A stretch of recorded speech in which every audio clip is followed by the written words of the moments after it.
How to use a dictionary.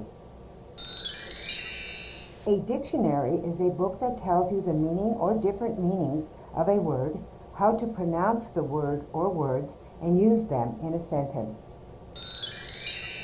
Words in a dictionary are arranged in alphabetical order, which means ABC order.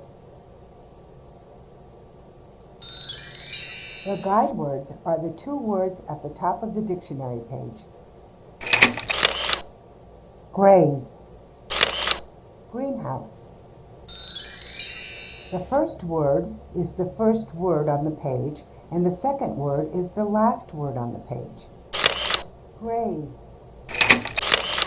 greenhouse. Guide words help you to find the entry words, which are alphabetically in between the two guide words. Grease, great-grandchild, great-grandparent, greatly, great-uncle, green.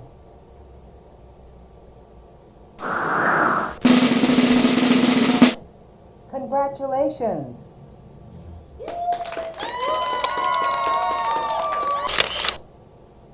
You can also look up the definitions of words in the glossary of your textbook, which can be found at the end of the book. Now you can look words up in your dictionary. The end.